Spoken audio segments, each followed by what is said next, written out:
બનાસકાંઠા જિલ્લાના અમીરગઢ તાલુકાના વિરમપુરમાં રાજ્યપાલ આચાર્ય દેવવ્રતે પોતાનો જન્મદિન ઉજવ્યો। આદિવાસી સમાજ સાથે જન્મદિન ઉજવી મોડેલ સ્કૂલમાં રોકાણ, સફાઈ અને વૃક્ષારોપણ બાદ નવી શાળાનું ભૂમિપૂજન।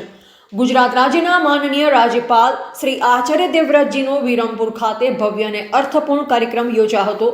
ગત રાત્રે તેમણે કાનપુરા ગામમાં આદિવાસી સમાજના લોકો સાથે પોતાનો જન્મદિન સાદગીપૂર્ણ રીતે ઉજવ્યો, જેમાં સ્થાનિક લોકોએ આત્મીય સ્વાગત કર્યું।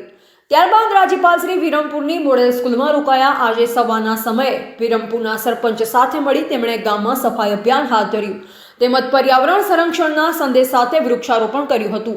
આ બાદ રાજ્યપાલ શ્રી સેવેદના ટ્રસ્ટ ખાતે પહોંચ્યા, જ્યાં તેમણે નવી શાળાનું સુમુહૂર્ત કરી ભૂમિપૂજન કર્યું। આ પ્રસંગે તેમણે શિક્ષણના મહત્વ પર ભાર મૂકતા ગ્રામ્ય વિસ્તારોમાં ગુણવત્તાયુક્ત શિક્ષણ પહોંચે તે જરૂરી હોવાનું જણાવ્યું।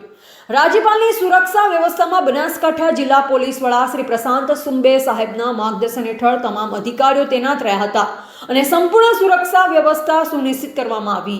કાર્યક્રમના અંતે સર્વોદય શાળામાં રાષ્ટ્રગાન કરી રાજ્યપાલ શ્રી ભોજન લઈ કાર્યક્રમ પૂર્ણ કરી વિદાય થયા હતા। આ સમગ્ર કાર્યક્રમથી વિરમપુર અને આસપાસના વિસ્તારમાં આનંદ અને ગૌરવની લાગણી જોવા મળી હતી। રિપોર્ટર લલિત કુમાર, અમીરગઢ।